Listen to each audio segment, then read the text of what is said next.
యేసుక్రీస్తు వారి శుభకరమైన శ్రేష్టమైన నామములో మీ అందరికీ కూడా ప్రత్యేకమైన శుభాభివందనాలు తెలియజేస్తున్నాను.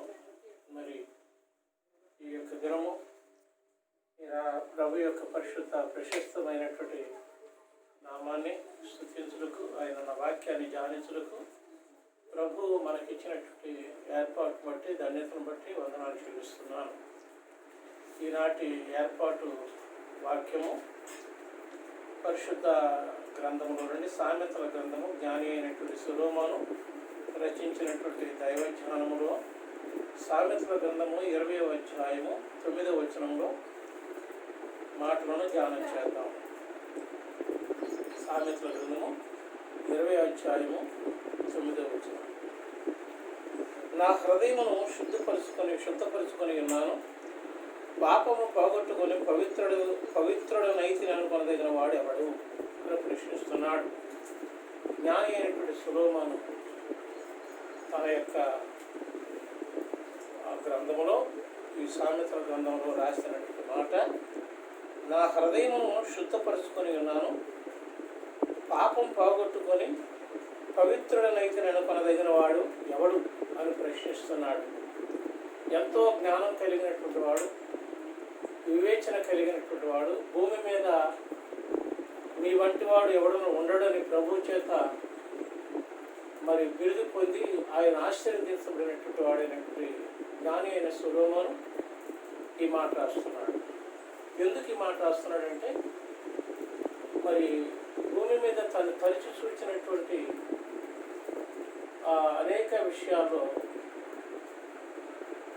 జ్ఞానం కలిగిన వారు ఉండొచ్చు, కానీ వివేచన కలిగిన వారు ఉండొచ్చు, కానీ అందమైన వారు ఉండొచ్చు, కానీ మరి విద్య కలిగిన వారు ఉండొచ్చు, కానీ ఆయా అనేక విధమైనటువంటి అర్హతలు సంపాదించుకొని శ్రేష్ఠులుగా ఉండొచ్చు, కానీ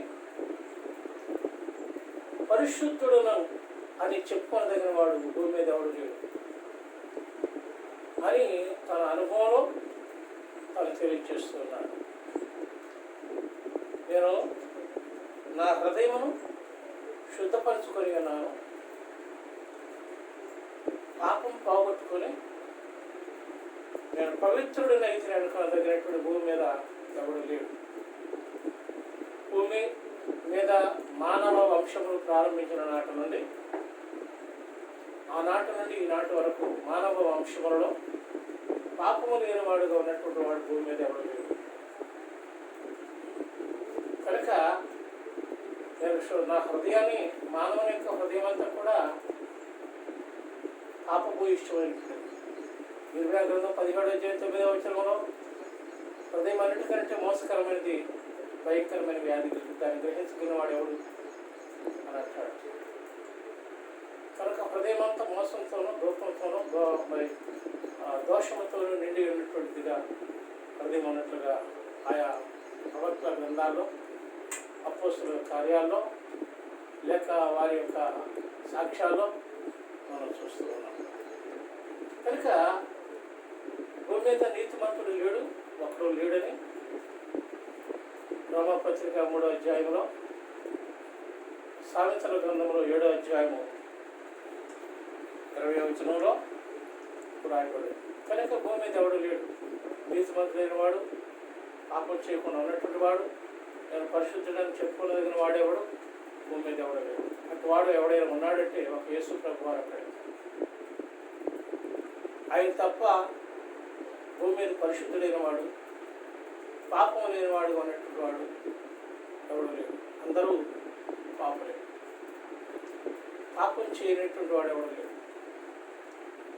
అందుకనే వేదాల్లో కూడా ఇలాగ రాయబడింది, పాపోహం పాపక్రమ పాపాత్మ పాప సంవహ కృపాయదేవ శరణాగత వర్తరాలిదా శరణమనాస్తికి అని వేదం తెలియజేస్తుంది. అంటే నేను పాపంలో పుట్టాను, పాపంలోనే నా తల్లి నన్ను గర్భం ధరించింది, పాపమే నా స్వభావము. కనుక పాపం చేసి పాపములకు సంబంధించినటువంటి నరకమనే నిత్యమునికి పట్టుకుపోతున్నాను. నువ్వు శరణాగత అవతల నేను శరణ కోరుచున్నాను, నీవే నా శరణం. కనుక నేను శరణ వేడుచున్నాను ఆ నిత్య నరకం నుండి నన్ను తప్పించమని భక్తుని యొక్క వేదనగా ఆ యొక్క శ్లోకం యొక్క భావమయ్యాడు. కావున ప్రభువునందు ప్రియమైన దేవుని బిడ్డారా, మరి ఈనాడు మనము స్వాతంత్ర దినోత్సవం జరుపుకుంటున్నాం. స్వాతంత్ర దినోత్సవం జరుపుకోవడానికి కారణం స్వాతంత్ర్యం మనకు రావటం బట్టి. ఈ స్వాతంత్ర్యం రావటం ఎవరి వల్ల అయింది అంటే ముఖ్యమైనటువంటి వ్యక్తిగా గాంధీ గారు, ఆయన దగ్గర ఉన్నటువంటి ఆచార్య వినోబా భావే, ఎంతోమంది గొప్పవారు ఉన్నారు. కనుక ఆయన ద్వారా స్వాతంత్రం వచ్చింది మన ఇండియాకి అని చెప్పి మనం ఆయన స్మరించుకుంటున్నాం. మంచిది. అయితే ఈ స్వాతంత్రం ఎలా వచ్చింది? కత్తితో కానీ, యుద్ధంతో కానీ, తుపాకులతో కానీ రాదు. మరి ఎలా వచ్చింది అనంటే కేవలము సత్యాగ్రహం ద్వారా, శాంతత్వాన్ని కనపరచడం ద్వారా, ఈ చెంప కొడితే ఆ చెంప తిప్పమనే సూక్తి ద్వారా, సత్యాగ్రహాల ద్వారా. దీనికి కారణం ఆ విధంగా ఆయన ఆ విధంగా చేయటానికి ఆయన ఇన్స్పిరేషన్ చేసింది ఎవరు లేక ఏమిటి అనంటే యేసుక్రీస్తు ప్రభువారు కొండ మీద చేసినటువంటి ప్రసంగమే. మత్తయి సువార్త 5, 6, 7 అధ్యాయంలో ప్రభువారు కొండ మీద చేసినట్టు ప్రసంగము నన్ను ఆకట్టుకుంది అని పలుమార్లు ఆయన ప్రసంగాల్లో గాంధీ గారు చెప్పినట్లుగా సాక్ష్యాలు ఉన్నాయి. కనుక ఆయన సత్యాగ్రహానికి లేక ఈ చెంప కొడితే ఆ చెంప తిప్పమనేటువంటి సూక్తిని ఇవ్వటానికి కారణం యేసుక్రీస్తు వారి యొక్క బోధలే, ఆయన ప్రేమతత్వమే, ఆయన బోధలు, ఆయన ప్రేమతత్వం వారిని ఆకర్షించారు. 18వ శతాబ్దంలో గత వీడియోలో చెప్పాను నేను, ప్రపంచ ఐక్య మత సభ జరిగినప్పుడు మన దేశం నుండి స్వామి వివేకానంద గారు అక్కడికి వెళ్ళి ఆయన ప్రసంగించినప్పుడు ఆయన్ని గొప్పగా ప్రశ్నించారు. ప్రభువుని గురించి మీరేమంటున్నారని చెప్పి ఆయన అడిగినప్పుడు ఆయన ఒక మాట చెప్పాడు. యేసుక్రీస్తు ప్రభువారు ఒక స్త్రీని క్షమించి రక్షించినప్పుడు ఆమె ఆయన పాదాలను అత్తరు పోసి కడిగింది. ఆ దినాలలో నేనున్నట్లయితే నా గుండెలో నుండి ప్రవహించేటువంటి స్రవించేటువంటి రక్తం ద్వారా నేను పాదాలు కడిగేవాడిని అని అన్నాడు. అనంటే మన యొక్క దేశంలో ఉన్న మరి మంచి తాత్వికుడు అయినటువంటి స్వామి వివేకానంద అన్నారు అనంటే ప్రభువారి యొక్క గొప్పతనం, ఆయన ప్రేమతత్వము, ఆయన పరిశుద్ధత, ఆయన త్యాగత్వం ఎంత గొప్పదో ప్రపంచములకు లోకానికి తెలుసు. కనుక భూమి మీద ఈ వచనానికి సంబంధించి చెప్పదగినటువంటి వాడు ఏమిటి? నా హృదయమును శుద్ధపరచుకొని ఉన్నాను, పాపం పోగొట్టుకుని పవిత్రుడనైతుని అనుకోదగినటువంటి వాడు ఎవడు అంటే ఈ వచనానికి ఒక ప్రభువారు తప్ప ఏ వ్యక్తి భూమి మీద సరిపోడని చెప్పి మనం చూస్తున్నాం. కనుక భూమిపై అన్ని కాలాల్లో జీవించిన వారందరిలో కూడా ఈ విధంగా చెప్పదగినటువంటి వాడు, చెప్పగలిగినటువంటి వాడు ప్రభు ఒక్కడే. ఎందుకంటే ఎబ్రీ పత్రిక 4వ అధ్యాయం 15వ వచనంలో పౌలు చెప్తున్నట్టు సాక్ష్యం ఏమిటంటే సమస్త విషయములలోనూ మనవలనే శోధింపబడినను ఆయన పాపం లేనివాడుగా ఉన్నాడు అంటాడు. సమస్త విషయాల్లో కూడా ఆయన శోధింపబడ్డాడు, మనవలే శోధింపబడ్డాడు. శోధన గురించి అనేక విషయాల్లో నేను చెప్పాను. కనుక మనవలే శోధింపబడినను అది ఎక్కడ కూడా అప్సెట్ అవలా, పాపం లేనివాడుగా ఉన్నాడు. అదే అధ్యాయంలో, అదే ఎబ్రీ పత్రిక 7వ అధ్యాయం 26వ వచనంలో పౌలు ఇచ్చిన సాక్షి, మరొక సాక్ష్యం అంటే పవిత్రుడును, నిర్దోషియు, నిష్కల్మషుడును, పాపుల్లో చేరక ప్రత్యేకముగా ఉన్నవాడు అని అంటాడు. ఆయన ఎలాంటి వాడు అని అంటే పవిత్రుడు, రెండవది నిర్దోషి, మూడవది నిష్కల్మషుడు, నాలుగవది పాపుల్లో చేరక ప్రత్యేకంగా ఉన్నవాడు. భూమి మీద అందరూ పాపులే చెప్పాను కదా. 51వ అధ్యాయంలో కూడా నా తల్లి నన్ను పాపంలోనే గర్భం ధరించిందని భక్తుడైన దావీదు వాపోతుంటాడు. కనుక అందరూ పాపులే. పాపం చేయక పుణ్యం చేసేటువంటి భూమి మీద ఎవడు లేడు. పాప స్వభావంతో మానవుడు జీవిస్తున్నాడు. నేను పవిత్రుడను, నేను శుద్ధపరుచుకున్నాను, నాలో పాపం లేదని చెప్పదగిన వాడు ఎవడు లేడు. ఉన్నాడు అంటే ఒక ప్రభువా తప్ప ఎవడు లేడు. పేతురు ఇస్తున్న సాక్ష్యం ఏంటంటే 1 పేతురు 2వ అధ్యాయం 22వ వచనంలో ఆయన పాపము చేయలేదు, ఆయన పాపము చేయలేదు, ఆయన నోట ఏ కపటమును కనబడలేదు. ఒకటి, ఆయన పాపం చేయలేదు, ఆయన నోట ఏ కపటమును కనబడలేదు. యోహాను చూస్తున్న సాక్ష్యం ఏంటంటే ప్రభు రొమ్మును ఆనుకున్నటువంటి ఆ యొక్క ప్రేమ విందులో, కడసారి విందులో ప్రభు రొమ్మును ఆనుకున్నటువంటి తల్లిని అప్పగించినటువంటి ఆ యొక్క ప్రియ శిష్యుడైనటువంటి యోహాను గారి చూసిన సాక్ష్యం ఏంటంటే 1 యోహాను పత్రిక 3వ అధ్యాయం 5వ వచనంలో ఆయన యందు ఈ పాపం లేదు, ఆయన యందు ఈ పాపమును లేదు. 2 కొరింథీ 5:21లో ఎందుకనగా మనము ఆయన యందు దేవుని నీతి ఎగినట్లుగా పాప మెరుగుని ఆయనను మన కోసం పాపంగా చేశాను. ఆయన యందు దేవుని నీతి మనము ఎగినట్లుగా పాప మెరుగుని ఆయనను మన కోసం పాపముగా చేశాడు. కనుకనే ఆయన సిలువ వేయబడ్డాడు, కనుకనే ఆయన శిక్షించబడ్డాడు. మనకు రావలసినటువంటి శిక్ష, మనము పొందవలసినటువంటి శిక్షను ఆయన భరించి ఆయన మన కోసం త్యాగం చేసి మనల్ని రక్షించాడు. కనుక భూమి మీద అందరం కూడా ఒక ప్రభువారు తప్ప మిగిలిన ప్రతి మనుషుడు కూడా భ్రష్ట స్వభావంతో జన్మించి పాపాలు చేసినటువంటి వారే తప్ప నీతిమంతులుగా పుట్టి పరిశుద్ధులుగా పుట్టినటువంటి వారు ఆయన జన్మలో పరిశుద్ధత ఉంది, ఆయన యొక్క జీవనంలో పరిశుద్ధత ఉంది, ఆయన మరణంలో సమస్తములో కూడా ఎక్కడా కూడా ఆనాటి శాస్త్రులు మరి బోధకులు తప్పు పట్టాలని చూసినా కూడా వారే తప్పులో చిక్కుకున్నారు తప్ప ప్రభు ఎక్కడా తప్పు చేయలేదు. ఎందుకంటే ఆయన నోట ఏ కపటం లేదు, ఆయన పాపం చేయలేదు, కనబడలేదు ఎవరికి కూడా.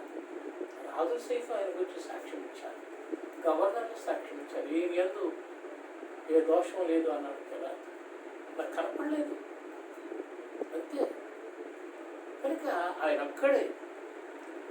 కాబట్టి నీతివంతుడు లేడు, ఒక్కడనూ లేడు, అందరూ కూడా పాపం చేసి దేవుడిని గురించి మహిమను పొందలేకపోతున్నారు.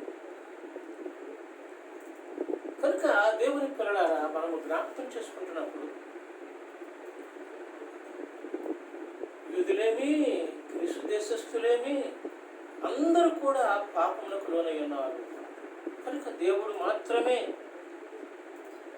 పాపం చేయలేని వాడుగా, పాపములను కడిగివేసి మనల్ని పవిత్రులుగా చేయగలిగిన వాడుగా ప్రభు అక్కడే ఉన్నాడు.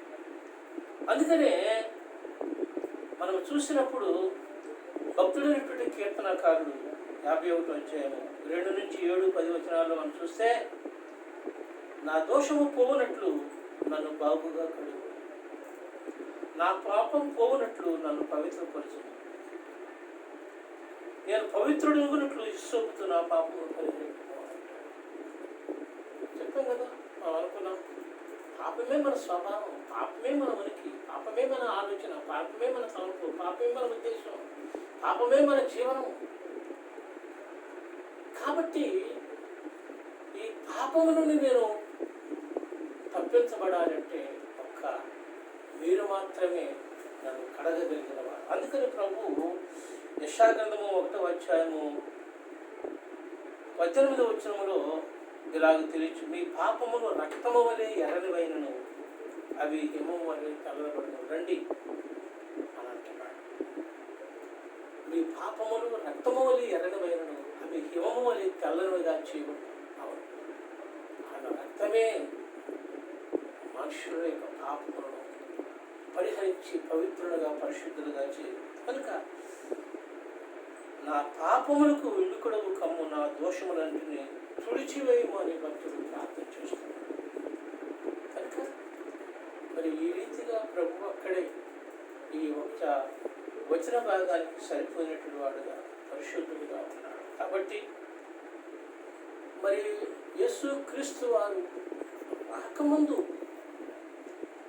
ఆయనను గురించి జకర్యా ఏం ప్రవచించాడంటే 13వ అధ్యాయంలో, ఆ దినమున పాపమును అపవిత్రతను పరిహరించుటకై, పాపమును అపవిత్రతను పరిహరించుటకై దావీదు సంతతి వారి కొరకు యెరూషలేము నివాసుల కొరకు ఓట ఒకటి తీయబడును అంటాడు. ఓట పాపమును పరిహరించే విధంగా, వారిని పరిశుద్ధపరిచే విధంగా ఆ సంతతి కొరకు, అదే కాదు లోకమంతటిలో ఉన్నట్టు వారి కొరకు ఓట ఒకటి తీయబడు. అందుకని ప్రభువారు మరి యోహాను సువార్తలో 14వ అధ్యాయము 4వ అధ్యాయం 11వ వచనములో సమరయ స్త్రీతో యాకోబు బావి దగ్గర సక్కని మాట్లాడాడు. నేనిచ్చు నీళ్లు త్రాగువాడెవడను దప్పిగలడు, నేను వారికిచ్చు నీళ్లు నిత్య జీవము కలుగుటకై వారిలో ఊరేడి నీటి బుగ్గగా ఉండను. వారిలో ఊరేడి నీటి బుగ్గగా ఉండను. ఆ నీళ్లు నాకు, నేను నువ్విచ్చే నీళ్ళు తాగితే నాకు దాహం వచ్చు, కానీ నేను ఇచ్చే నీళ్ళు తాగితే అలా ఎన్నడూ కూడా నువ్వు దప్పిగలను. అయితే ఆ నీళ్లు నాకు బట్టి నేను భర్తను తీసుకురాడు. నాకు భర్త లేడు, నీకు భర్త లేడు అనమాట నిజమే, కానీ నీకు 5గురు ఉన్నారు. ఇప్పుడున్నవాడు కూడా నీతో నీ వాడు కాడని చెప్పి ఆమె యొక్క రహస్యాలను బయటపెట్టి ఆమె జీవిత విధానాన్ని వ్యక్తపరిచి ఆమెను ఆశ్చర్యపరిచి నీవు తప్ప రక్షకుడు ఎవడు లేడని ఆమె నోటి ద్వారా, ఆమె కాదు ఆ ఊరి వారంతా ద్వారా సాక్ష్యం కలిగిన వాడు ప్రపంచమని ఆయన సాక్ష్యం కలిగిన వాడు. కాబట్టి ఆయన ఇచ్చేటువంటి నీళ్లను మనం సంపాదించుకొని తాగి మన పాపములను పరిహరించుకొని రాబోతున్న ఉగ్రతను తప్పించుకున్నకు బుద్ధి చెప్పుతున్న దేవుని యొక్క వాక్యాన్ని మనం ధ్యానం చేసి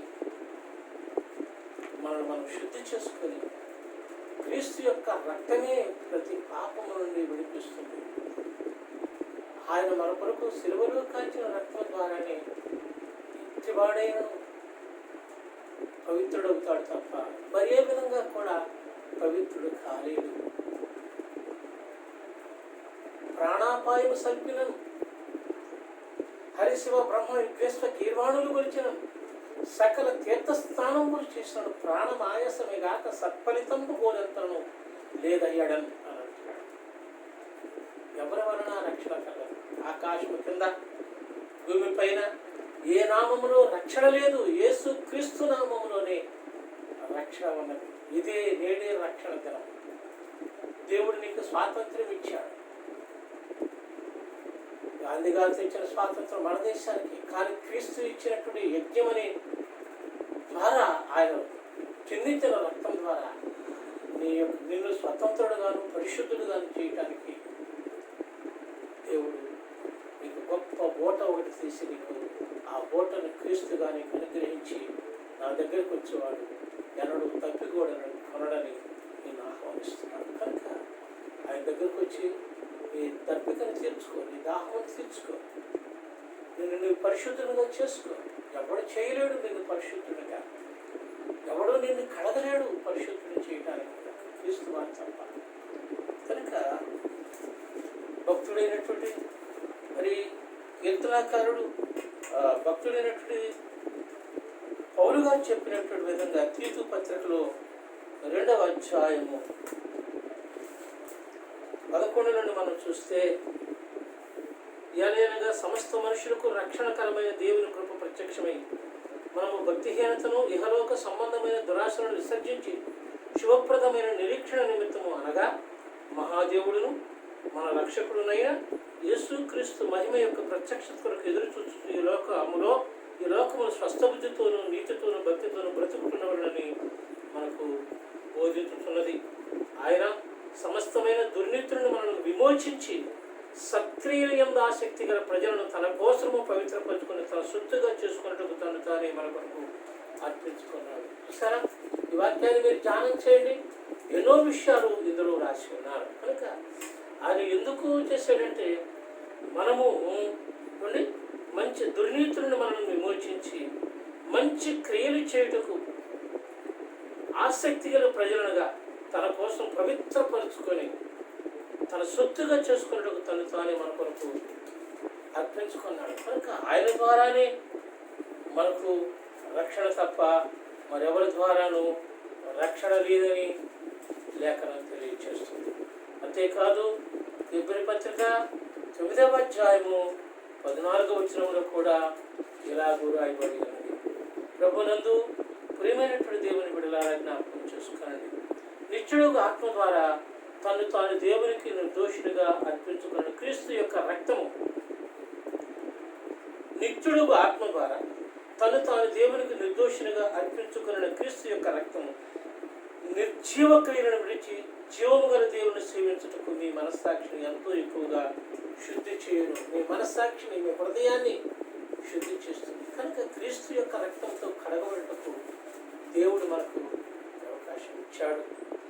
కేవలము ఈనాడు మరి కరోనా అనే తెగులు మన వెంటాడుచు మన భయకంపితం చేస్తున్న కారణము మన పాపములే అని కూడా పదే పదే పదే పదే ప్రవక్తల గ్రంథాల్లో దేవుడు ప్రవచింప చేశాడు. కనుక అవన్నీ కూడా పోగొట్టుకోవడానికి, అవన్నీ కూడా తొలగించుకోవడానికి మనం దేవుని వైపు తిరగటే గొప్ప ఏర్పాటు తప్ప మరి ఏ విషయం కాదు. ఎప్పుడైతే మనం దేవుని వైపు తిరుగుతామో, ఎప్పుడైతే దేవుని మీద మనం ఆనుకుంటామో, ఎప్పుడైతే దేవుని ఎదుకు వచ్చి ప్రార్థిస్తామో, ఎప్పుడైతే దేవుని విశ్వసిస్తామో, ఎప్పుడైతే దేవునికి మనం ప్రార్థన చేసి మన దోష పాపములను ఒప్పుకుంటామో అప్పుడు మనం కడగబడతాము, రక్షించబడతాము. కనుక దేవుని పిల్లలారా జ్ఞాపకం చేస్తున్నాడు.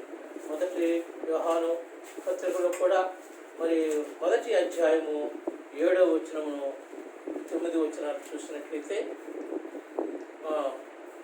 అయితే ఆయన వెలుగులోనున్న ప్రకారము మనము వెలుగులో నడిచిన ఎడల, ఆయన వెలుగులో ఉన్నాడు, పరిశుద్ధత కలిగిన వాడుగా, పాపం లేని వాడు, పాపం ఉన్నవాడే చీకటి ఉంటాడు. ఆయన పరిశుద్ధుడు కనుక వెలుగులో ఉన్నాడు. కనుక ఆయన వెలుగులో ఉన్న ప్రకారము మనమును వెలుగులో నడిచిన ఎడల మనము అన్యోన్య సహవాసము గల వారమై ఉందుము. అప్పుడు ఆయన కుమారుడైన యేసు రక్తము ప్రతి పాపం నుండి మనను పవిత్రునిగా చేయను. కుమారుడైన యేసు రక్తము ప్రతి పాపము నుండి మనను పవిత్రులుగా చేయను. మనము పాపం లేని వారమని చెప్పుకొని ఎడల, చూసారా ఇక్కడ ఇస్తున్నాడు ఆన్సర్. మనము పాపము లేని వారమని చెప్పుకొని ఎడల మనను మనమే మోసపుచ్చుకుందాము. చెప్పాం కదా, ఎవడు భూమి మీద నీతిమంతుడు లేడు, పాపం చేయక ఎవడు పరిశుద్ధుడు ఉన్నవాడు ఎవడు లేడు, యేసుక్రీస్తు వారి తప్ప. కనుక మరియు మనడు సత్యమండదు, మన పాపములను మనం ఒప్పుకుని ఎడల ఆయన నమ్మదగిన వాడును నీతిమంతుడు కనుక ఆయన మన పాపములను క్షమించి సమస్త దుర్నీతులను మనం పవిత్రులుగా చేయను. కాబట్టి మనం నిత్య జీవమును పొందాలి అంటే, నిత్య జీవితంలో నిత్య జీవనం సాగించేలా ప్రభువు చేయగలిగిన వాడు కనుక ఇదే మిక్కిలి అనుకూలమైన సమయం, ఇదే ఘనమైన రక్షణ దినం. రేపేమి సంభవించడం మనకి తెలియదు. నేడు అన్న సమయం ఉండగానే మనం ఆయన ఒక్కడే మనుషులు పవిత్రంగా చేయగలడు. రక్షించుటకు సారినవాడు ఆయన ఒక్కడే. బోధిగంత ప్రేమాసులారా నా వైపు చూచి రక్షణ పొంది, నేనే దేవుడును మరి ఏ దేవుడు రక్షించవాడని నేను సర్విస్తున్నాను. కనుక ఆయన ఒక్కడే పరిశుద్ధుడు, పాపము లేని వాడుగా సశరీరుడిగా ప్రత్యక్షమైనటువంటి వాడు దేవుడు ఒక్కడే. కాబట్టి ఇదిగో ఈ దినమందైనను సమాధానమైన సంగతులు విచారించి నీవు దేవునికి సమర్పించుకున్నావు. యిర్మీయా గ్రంథంలో 4వ అధ్యాయము 14వ వచనంలో, యెరూషలేమా, నీవు రక్షింపబడినట్లు నీ హృదయములో నుండి చెడుతనమును కలిగి వేసుకును. యెరూషలేమా అనే ఒక నీవుగా ఉన్నటువంటి నిన్ను నన్ను నేను గొప్పదాన్ని పాపలేదాన్ని అని చెప్పుకుంటున్నాను చాలామంది. యెరూషలేము కూడా ప్రత్యేకమైన స్థితి కలిగినటువంటిదిగా ఉన్నప్పటికీ కూడా అది దాగులేనిది కాదు, మచ్చలేనిది కాదు. అందుకనే యెరూషలేమును ఉద్దేశించి ప్రభు ఇలా మాట్లాడుతున్నాడు, నీవు రక్షింపబడినట్లు నీ హృదయములో నుండి నీ చెడుతనమును కడిగి వేసుకును. ఎన్నాళ్ల వరకు నీ దుష్టాభిప్రాయములను నీవు కలిగి ఉండు. నీ దుష్టాభిప్రాయములు నీకు కలిగి ఉండును. యెరూషలేమా, నీవు రక్షింపబడినట్లుగా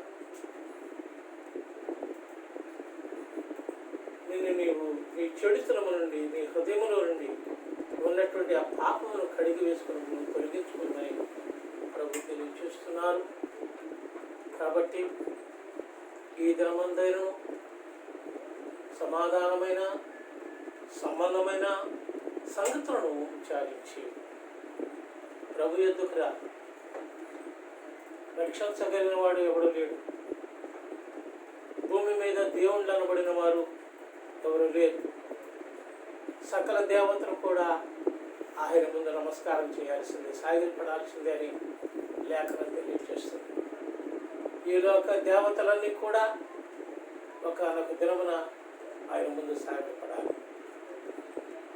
మేము పిలవలేదయ్యా, వాళ్ళే మమ్మల్ని పిలుచుకొని మా ఇంట్లో దేవతగా దేవుడిగా ఉండమని మమ్మల్ని ప్రతిష్ఠించుకున్నారు అని అవి తప్పించుకుంటాయంట ప్రభు. కాబట్టి నిన్ను రక్షించగలిగిన వాడు యేసుక్రీస్తు వాడు తప్ప భూమి మీద ఉండలేడు. ఎందుకంటే ఆయన పాపుల్లో చేరక ప్రత్యేకమైన వాడు, పవిత్రుడును, నిర్దోషి, నిష్కల్మషుడు. ఆయన నోట ఏ కపటం లేదు, పాపము లేని వాడుగా ఉన్నాడు ఆయన.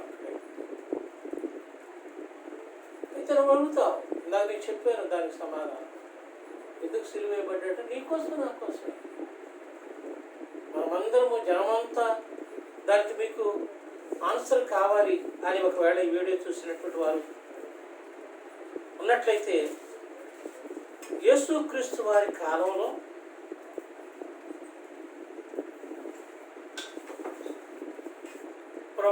ఆనాటి కాలంలో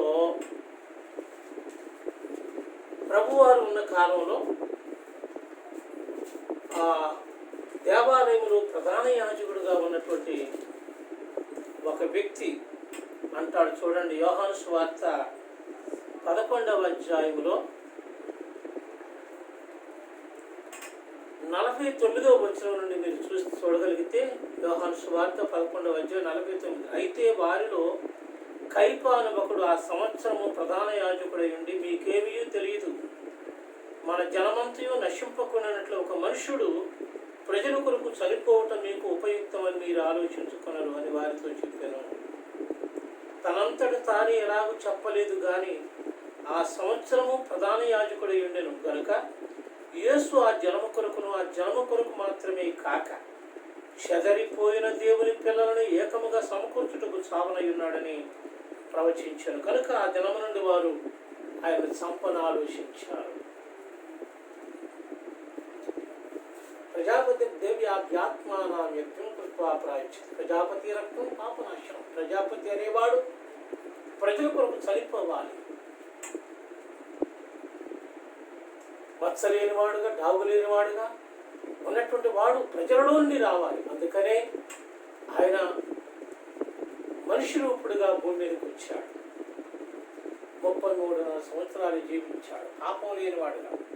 నాలో పాపం అన్నదని మీరు ఎవడైనా నేరస్థాపన చేయగలడాలి సవాల్, ఛాలెంజ్ విసిరాడు. ఆయన నోటే కపటం లేదు. ఆయన పవిత్రుడు, నిర్దోషి, నిష్కల్మషుడు.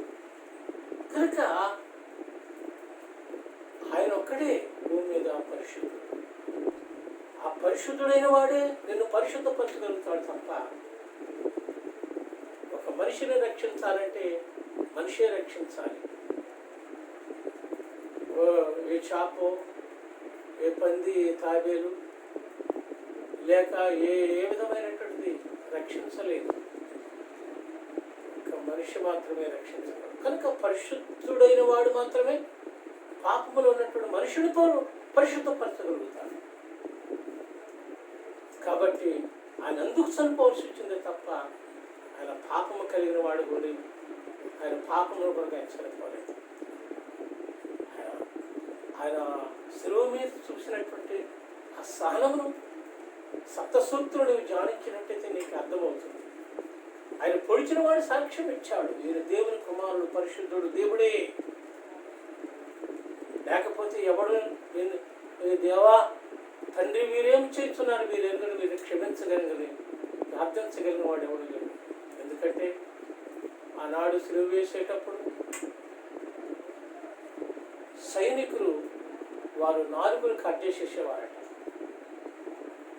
ఎందుకంటే వాళ్ళు మాట్లాడే దుర్భాష వినలేక, అందుకని వాళ్ళ కాళ్ళు విరగొట్టి నాలుగు కట్ చేసి సిలువ వేసేవారు.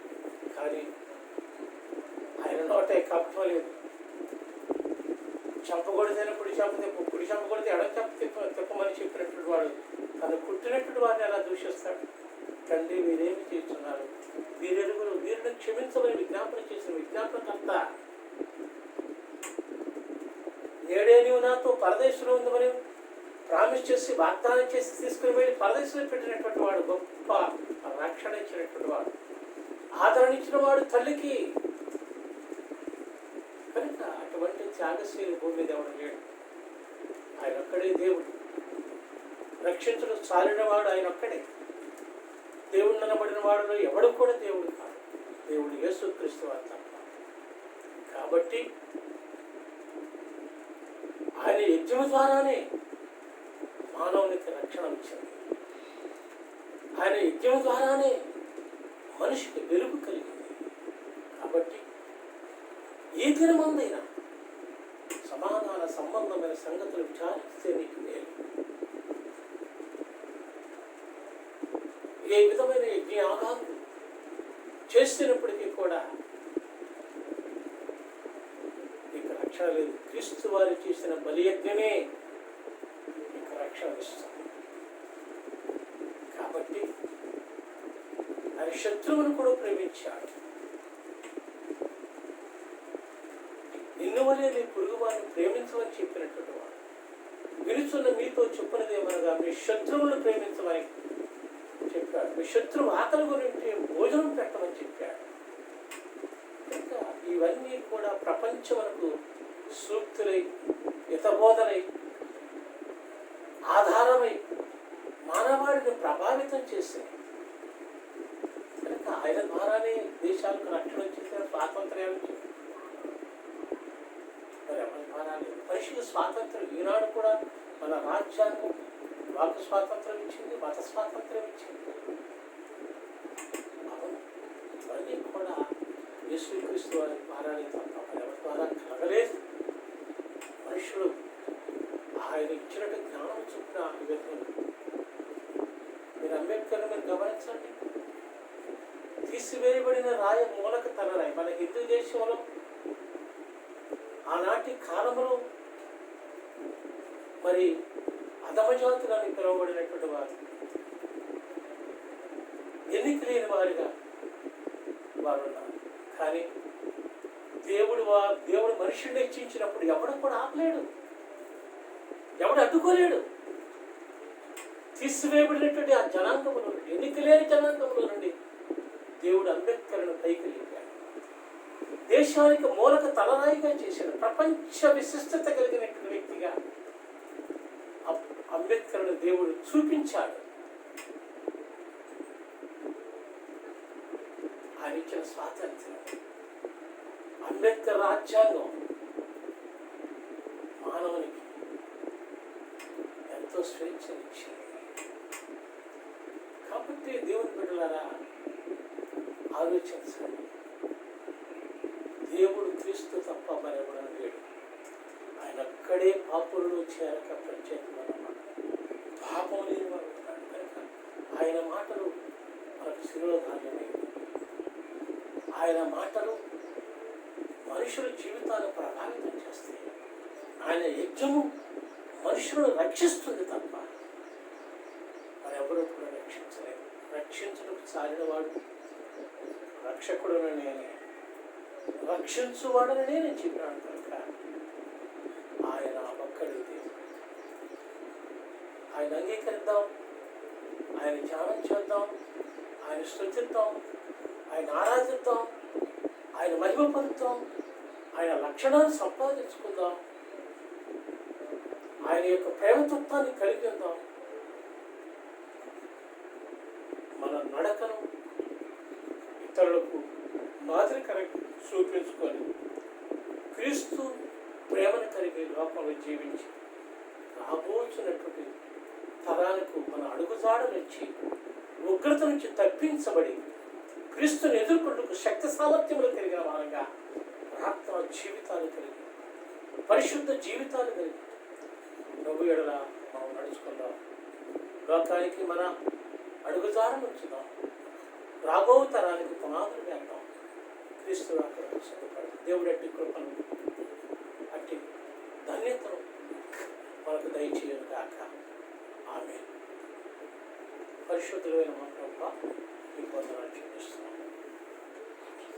ఈ దినం మీరు మాకు ఇచ్చిన ఉపదేశం కొరకై మీకు వందనాలు చెల్లిస్తున్నాము. ఉపదేశం ద్వారా అనేకులు ప్రభావితులగునట్లు, అనేకులు సత్యమును తెలుసుకున్నట్లు, అనేకులు మేల్కొనగలుగునట్లు సిద్ధపరచమని ప్రార్థిస్తున్నాం. అనేకులకు పంచమని, అనేకులకు వార్తలు అందించమని, అనేకులు జ్ఞానాన్ని వెలిగించమని, వారి కన్నులను తెరవచేయమని మనం చేస్తున్నాం. ప్రభువానికి స్తోత్రాలు. శ్రమలో ఉన్నవారిని, ఇబ్బందులు ఉన్నవారిని, ఇరుకులు వ్యాధులు ఎదుర్కొనుచున్న వారిని కరుణించమని, రక్షించమని ప్రార్థిస్తున్నాం. రక్షించగలిగిన దేవుడు నీవు తప్ప మరెవడు లేడు కనుక నీ బిడ్డలను మీరు జ్ఞాపకం చేసుకోండి. ఈ వీడియో ద్వారా ఈ బిడ్డలు జీవితంలో ప్రభావితమని నీ యొక్క రాకలకు సిద్ధపడి నిన్ను విశ్వసించి వారి జీవితాలు నీ కొరకు సమర్పించుకొని నిన్ను ఎదుర్కొనే వారి గుండా సిద్ధపరచమని మేలు జీవితం, ధన్యకరమైన జీవితం, ఆశీర్వాదకరమైన జీవితం నీ బిడ్డలకు దయచేయమని ఈ మనవులు మా ప్రభువును మా రక్షకులను మీ ప్రియకుమారుడు యేసుక్రీస్తు వారి ద్వారా ప్రార్థించి మీ పాదముల చెంత సమర్పించి వారి కుటుంబాన్ని, వారి బిడ్డలను, మమ్మల్ని మీ హస్తానికి అప్పగించుకుంటూ వేడుకొనిచున్నాము తండ్రి. పరలోకమందున్న మా తండ్రి, మీ నామం పరిశుద్ధపరచబడును గాక. మీ రాజ్యం వచ్చును, మీ చిత్తము పరలోకమందు నెరవేర్చినట్లు భూమి మీద నెరవేర్చు. మా అనుదినాహారము నేడు మాకు తెచ్చేయండి. మెడల అపరాధములు చేస్తున్న వారిని మేము క్షమించిన ప్రకారం మా అపరాధములు మీరు క్షమించు. మమ్మల్ని శోధనలోనికి తేకుండా కీడులోకి తప్పించు.